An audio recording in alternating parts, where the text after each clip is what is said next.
So we can start looking at these limits algebraically, which is a little bit more challenging. So we have to do some, well, first of all, make sure we try to evaluate the limit at the beginning. So we don't want to do any algebraic manipulations or anything like that if we can actually plug in and evaluate the limit. Okay, so if we can't, then we need to do some algebraic manipulation to see if we can resolve that limit. So here, when x equals -5, when I plug it in, I'm going to hit 0 on top and 25 minus 25, so 0 on the bottom here. So I'm going to end up with 0 over 0, and that's a problem. Okay, so I can't really resolve it that way, so I'm going to have to see if I can somehow simplify this algebraically. So for this one here, we can just write it like this. The limit as x approaches -5, we have our x plus 5 factor in the numerator, and we can actually generate an x plus 5 factor in the denominator as well. They cancel out, so we can work out the limit now. The limit works out to be -1 over 5. Okay, and what this means is that there is a hole in this rational. You have to graph it. There's a hole in this graph at -5, y equals -1 over 5. So this one here again, we can just plug in and we see we get 0 over square root 9 is 3 minus 3 is 0. So again, we have a bit of a problem here. So we have to think, how can we rearrange this algebraically? Well, this one here is kind of hard to see, but this is actually, if we compare it to root x and 3, this is squared of root x and squared of 3. This is actually a difference of squares. We can actually express this numerator as root x minus 3 root x plus 3. Okay, and then we end up with root x minus 3 on the bottom. Okay, and so we can do the limit of this because we can actually get rid of that divide by 0. So now I have the limit as x approaches 9. Okay, I can cancel those out. Well, now I can resolve this limit. I end up with square root 9 plus 3. That works out to be, the limit is 6.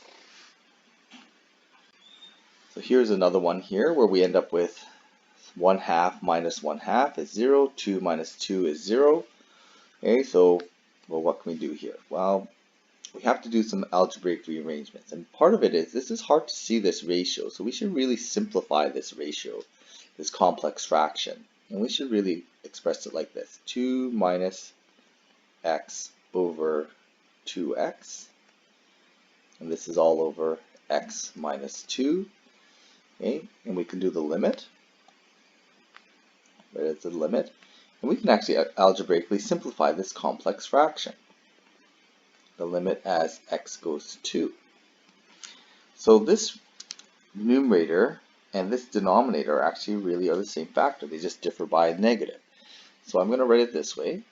The limit as x approaches 2, I'm going to have negative x minus 2. And really there's only a numerator and denominator in this fraction.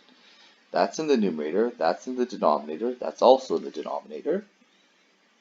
So I'm going to write it as 2x bracket x minus 2. Those cancel out. I can now plug into my limit. I get -1 over 2 times 2, so -1 over 4 works out to be my limit. And again, if we're not sure about these, if we get stuck, we can always graph them. And graphing them, and even if you get them right, it's good to graph them because it gives you a good sense of what you're doing. Okay, so this one here, we're going to end up with 9 times 0 over 0. And this one here, we're going to, because of this absolute value nature, we kind of have to do this in 2 parts. Okay, so I'm going to do this as a limit, because really, remember that as we go to 0, from one side of the absolute value, something different is happening compared to the other side of 0. So as we approach 9 from the positive side, that's going to give me my positive square or positive absolute value. So I can just do this, x bracket x minus 9 over x minus 9. Okay, well these can cancel out, and I'm going to end up with a limit of 9. Okay, well that's great. So if I do this from the other side, okay, so the limit as x approaches 9 from the negative side, okay, because on the other side of 9, we're going to have a negative inside the absolute value. So we're going to have to actually change that. So that's behaving differently than on the right-hand side or the positive side. So we're going to have this x negative x minus 9. Okay, because we've got to flip it around because this is actually a negative. We've got to make it a positive with that extra negative here. And then we're going to have x minus 9. Okay, well those cancel out.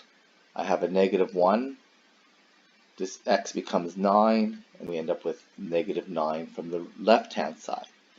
So from the right-hand side and left-hand side, these are different. So we have to say that the limit does not exist. Okay?